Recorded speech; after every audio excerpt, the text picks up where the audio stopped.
Hi,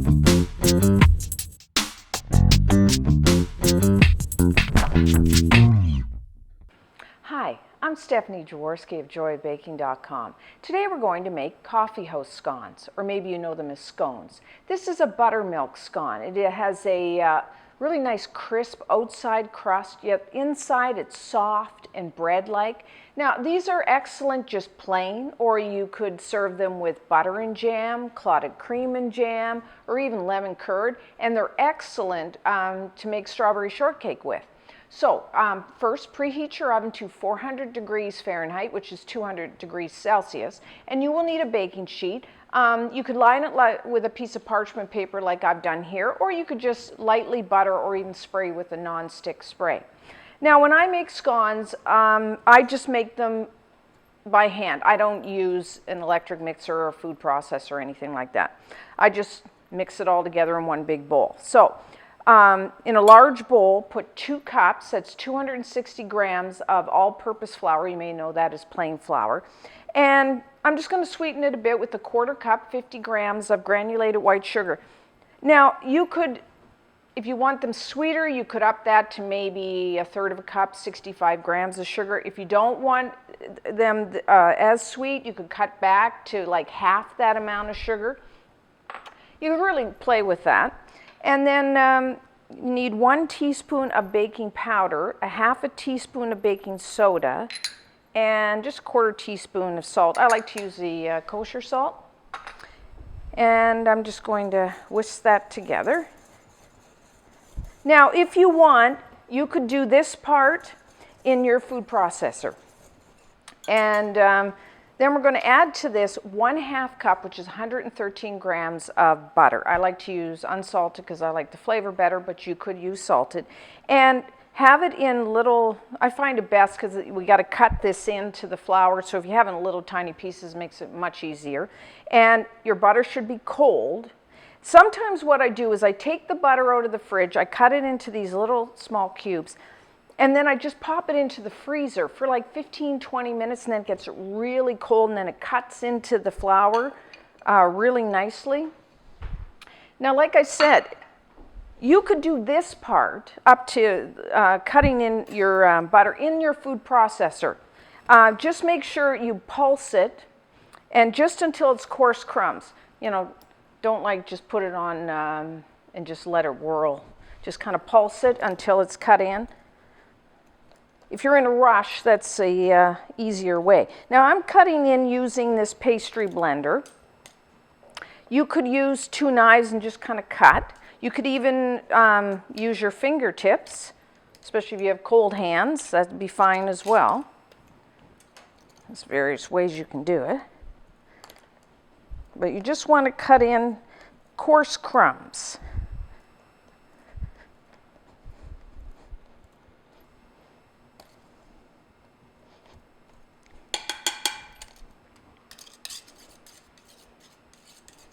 Okay, so this is what you're looking for. There's little lumps of butter, don't worry about that, but that's what you want. Now, scones are very versatile. If I don't, like today I'm just going to have plain, but if you want, you could add a 1/2 cup, 120 milliliters of dried fruit like raisins, dried cranberries. You could add some chocolate chips. You could add 1/2 cup of nuts. I mean, you could really, or even some fresh berries. I mean, it's really quite a really versatile dough. You can do so much with it. So now, as I said, we're making buttermilk scones, so we're going to use buttermilk.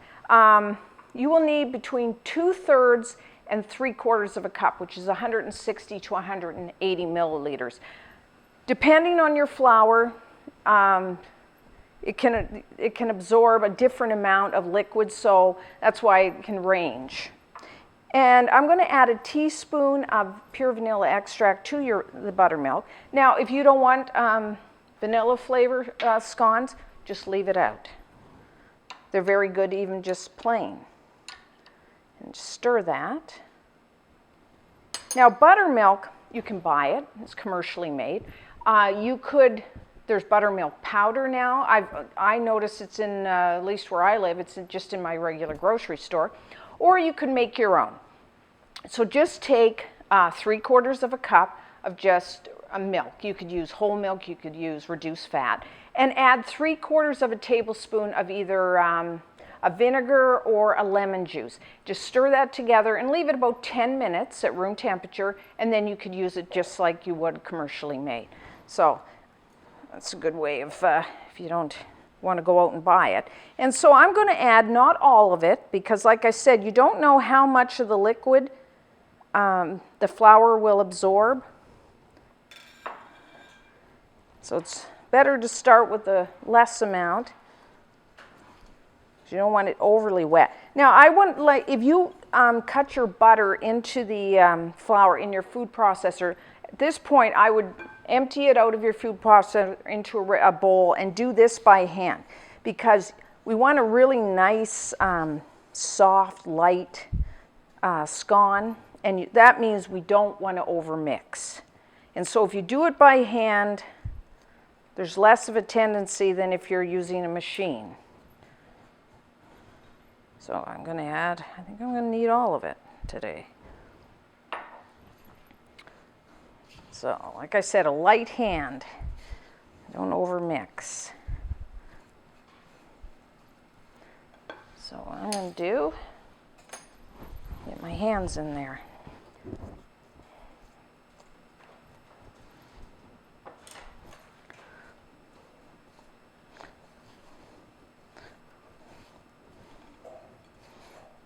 And just work it in, kneading it.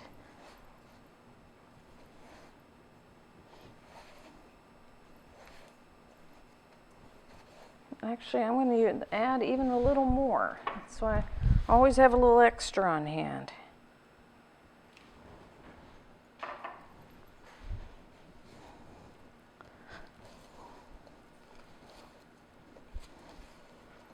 Okay.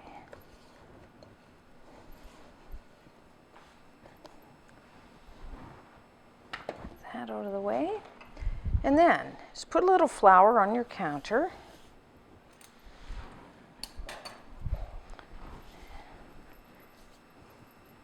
And just knead it, just a little, so you have a nice, smooth, soft dough.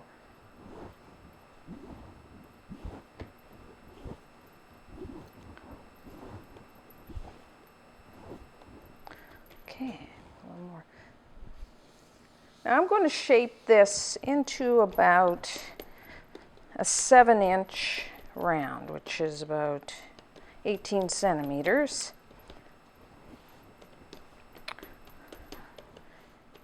Now, if you want, I'm going to use about a 2.5 inch, about 5-6 centimeter round cookie cutter to do rounds.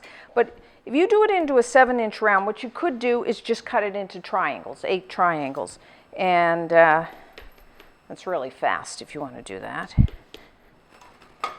But today I think we'll cut it into rounds. So just lightly flour the bottom, and now, there's different philosophies. Some people say you should just go straight down, and some people say you should twist. You can decide. And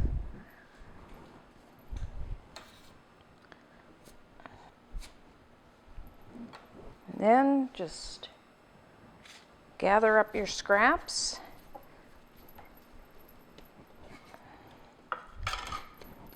And cut out a few more.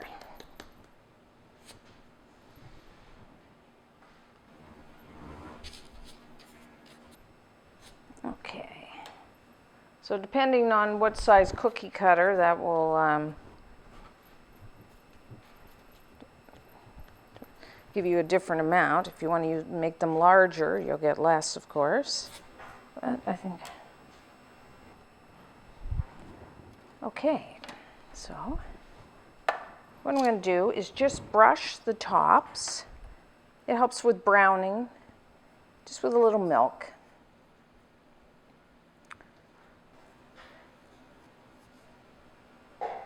Now, some people like an egg in their scone. It makes a richer scone. And if you wanted to do that with this, you could. Just reduce your buttermilk, to about a half a cup, and then just lightly beat 1 large egg.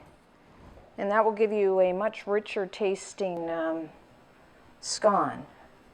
This gives you a really nice soft bread, like kind of like a biscuit, American biscuit. And if you cut back on the sugar to maybe just a tablespoon or so, you could serve these, make them savory and leave out the vanilla. Okay, so that's it. So now we're going to bake these, depending on your size, somewhere around, like these are smaller, so I'm saying maybe 17 to 20 minutes till nicely brown, and then a toothpick inserted into the center one will come out clean.